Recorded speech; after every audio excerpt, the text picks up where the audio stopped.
داستان ایمان فروشوں کی قسط نمبر 291۔ ہم اپنی ریاست کے والی سیف الدین غازی کو سچا سمجھتے رہے۔ ایک روز ہماری فوج کو کوچ کا حکم ملا۔ ہم ادھر آئے تو جنگ ہوئی۔ جنگ کے دوران ہمیں پتہ چلا کہ ہم مسلمان فوج کے خلاف لڑ رہے ہیں۔ یہ صلاح الدین ایوبی کی فوج تھی۔ اس فوج کے سپاہی نعرے لگا رہے تھے، حق کے خلاف نہ لڑو مسلمانوں، تمہارے دشمن صلیبی ہیں، ہم نہیں، ہمارا ساتھ دو، قبلہ اول کو آزاد کراؤ، عیاش حکمرانوں کے لیے نہ لڑو۔ میں نے اس فوج کے جھنڈے دیکھے جن پر کلمہ طیبہ لکھا ہوا تھا۔ میرے دوست، میں نے ان سپاہیوں کو جس طرح لڑتے دیکھا، اس سے صاف پتہ چلتا تھا کہ اللہ ان کے ساتھ ہے، ہمارے ساتھ نہیں۔ ہمیں کچھ پتہ نہیں چلتا تھا کہ تیر کدھر سے آ رہے ہیں اور شعلے کہاں سے اٹھ رہے ہیں۔ ایک جگہ چٹان پھٹی ہوئی تھی۔ میرے دل پر موت کا نہیں، خدا کا خوف ایسا طاری ہوا کہ میرے بازوؤں میں طاقت نہ رہی کہ تلوار کا وزن اٹھا سکتے۔ گھوڑے کی باگیں کھینچنے کی ہمت نہ رہی۔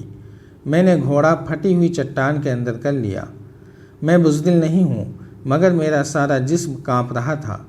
باہر تلواریں ٹکرا رہی تھیں، گھوڑوں کا شور تھا اور مجھے نعرے سنائی دے رہے تھے، رمضان شریف میں بھائیوں کے خلاف نہ لڑو۔ مجھے یاد آیا کہ ہمیں حکم ملا تھا کہ جنگ میں روزے معاف ہوتے ہیں۔ مجھے پتہ چلا کہ صلاح الدین ایوبی کے سپاہی روزے سے تھے۔ میں اس وقت تک ان میں سے 3 سپاہیوں کو قتل کر چکا تھا۔ ان کا خون میری تلوار پر جم گیا تھا۔ سپاہی اپنی تلوار پر خون دیکھ کر خوش ہوا کرتا ہے، مگر میں اپنی تلوار کو دیکھنے سے گھبرا رہا تھا، کیونکہ میری تلوار کے ساتھ میرے بھائیوں کا خون تھا۔ مجھ میں اب وہاں سے باہر نکلنے اور لڑنے کی ہمت نہیں تھی۔ میں وہیں دبکا رہا۔ صلاح الدین ایوبی کے ایک سوار نے مجھے دیکھ لیا اور مجھے للکارا۔ اس نے برچھی مجھ پر سیدھی کی۔ میں نے خون آلود تلوار اس کے گھوڑے کے قدموں میں پھینک دی اور کہا، میں تمہارا مسلمان بھائی ہوں، نہیں لڑوں گا۔ گھمسان کی جنگ کچھ دور تھی۔ یہ سوار شاید چھاپا مار تھا اور چھپے ہوئے سپاہیوں کو ڈھونڈ رہا تھا۔ وہ آگے آ گیا اور مجھ سے پوچھا، تمہیں احساس ہو گیا ہے کہ تم خدا کے سچے مسلمانوں کے خلاف لڑ رہے ہو؟ میں نے اپنے گناہ کا اقرار کیا اور کہا کہ یہ گناہ مجھ سے کرایا گیا ہے، مجھے گمراہ کیا گیا ہے۔ اس نے مجھ سے برچھی لے لی۔ تلوار تو میں پہلے ہی پھینک چکا تھا۔ اس نے ایک طرف اشارہ کر کے کہا، خدا سے اپنے گناہ کی بخشش مانگو اور ادھر کو نکل جاؤ، پیچھے نہ دیکھنا۔ میں اللہ کے حکم سے تمہاری جان بخشی کرتا ہوں۔ میری آنکھوں میں آنسو آ گئے تھے۔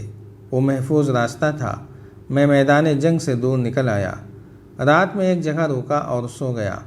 خواب میں مجھے وہ 3 سپاہی نظر آئے جنہیں میں نے جنگ میں قتل کیا تھا۔ ان کے جسموں سے خون بہہ رہا تھا۔ وہ میرے ارد گرد آہستہ آہستہ گھوم رہے تھے۔ ان کے پاس کوئی ہتھیار نہیں تھا۔ وہ مجھے کچھ نہیں کہہ رہے تھے، خاموش تھے۔ میرے دل پر ایسا خوف طاری ہو رہا تھا جس سے جسم سے جان نکلتی جا رہی تھی۔ میں نے بچوں کی طرح چیخنا شروع کر دیا اور میری آنکھ کھل گئی۔ اتنی ٹھنڈی رات میں بھی میرے جسم سے پسینہ پھوٹ رہا تھا۔ خوف سے مرا جا رہا تھا۔ میں نفل پڑھنے لگا اور روتا رہا۔ میں 3-4 دنوں سے بھٹک رہا ہوں۔ رات کو میں سو نہیں سکتا، دن کو کہیں چین نہیں آتا۔ رات کو خواب میں ان 3 سپاہیوں کو دیکھتا ہوں جو میری تلوار سے قتل ہوئے، اور دن کے وقت ان ویرانوں میں وہ مجھے اپنے ارد گرد گھومتے محسوس ہوتے ہیں، نظر نہیں آتے۔ اگر وہ سوار جس نے مجھے چٹان میں چھپا ہوا دیکھ لیا تھا مجھے قتل کر دیتا تو اچھا ہوتا۔ اس نے میری جان بخشی کر کے مجھ پر بہت بڑا ظلم کیا ہے۔ اگر میرے پاس تلوار ہوتی تو میں اپنے آپ کو ختم کر لیتا۔ میں نے اپنے رسول صلی اللہ علیہ وسلم کے 3 مجاہدوں کو قتل کیا ہے۔ تم زندہ رہو گے، داؤد نے اس سے کہا۔ یہ خدا کی رضا ہے کہ تم مرو گے نہیں۔ میدان جنگ سے تم زندہ نکل آئے ہو۔ تمہارے پاس خودکشی کرنے کے لیے کوئی ہتھیار نہیں۔ اس سے ظاہر ہوتا ہے کہ خدا نے تم سے کوئی نیکی کا کام کرانے کے لیے زندہ رکھا ہے۔ خدا نے تمہیں موقع دیا ہے کہ گناہ کا کفارہ ادا کر دو۔ تم مجھے یہ بتاؤ کہ صلاح الدین ایوبی کے متعلق مجھے جو بری بری باتیں بتائی گئی تھیں وہ سچی ہیں یا جھوٹی؟ بالکل جھوٹی، داؤد نے جواب دیا۔ بات صرف یہ ہے کہ صلاح الدین ایوبی صلیبیوں کو یہاں سے نکال کر خدا کی حکمرانی قائم کرنا چاہتا ہے، اور سیف الدین اور اس کے دوست اپنی اپنی بادشاہی کے خواہش مند ہیں۔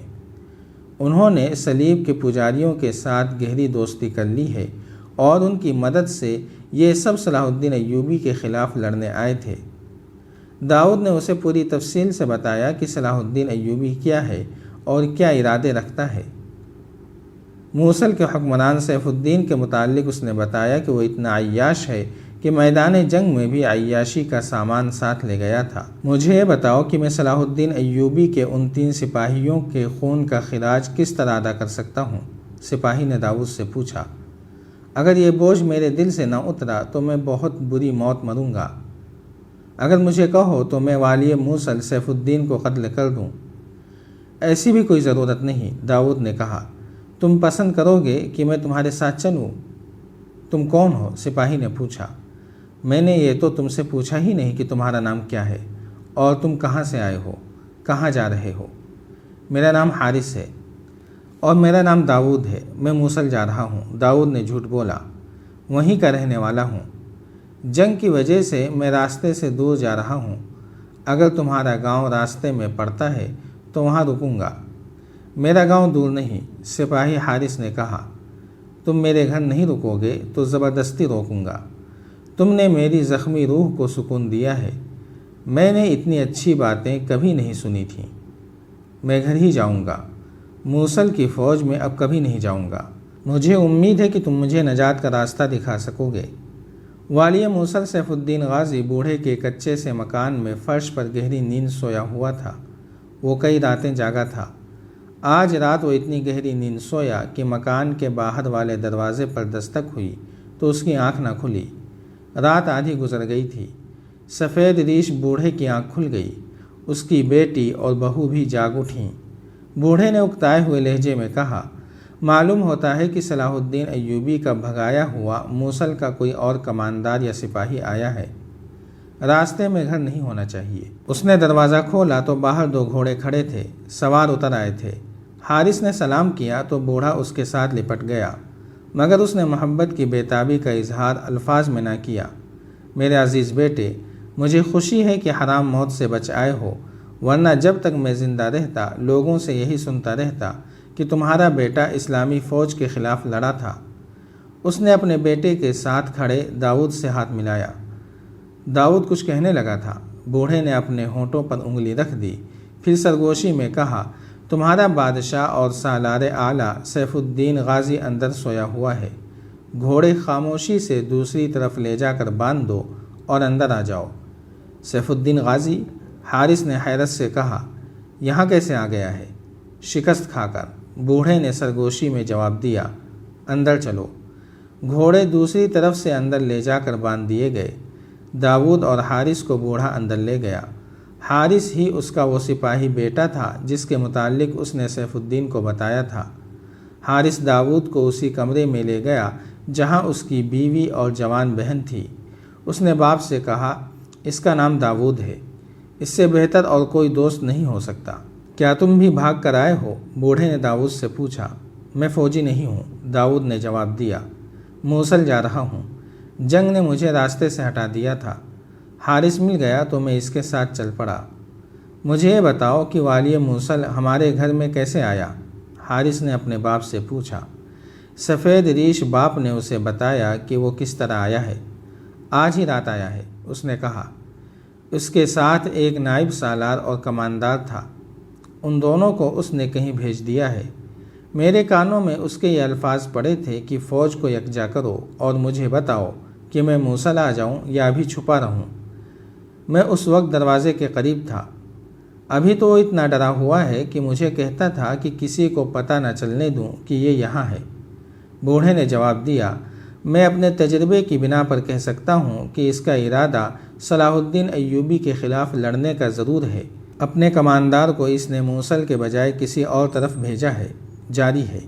اگر آپ کو یہ قسطوار سلسلہ پسند آ رہا ہے تو لائک، شیئر اور کمنٹ کے ذریعے ہماری حوصلہ افزائی کریں۔ جزاک اللہ خیرا۔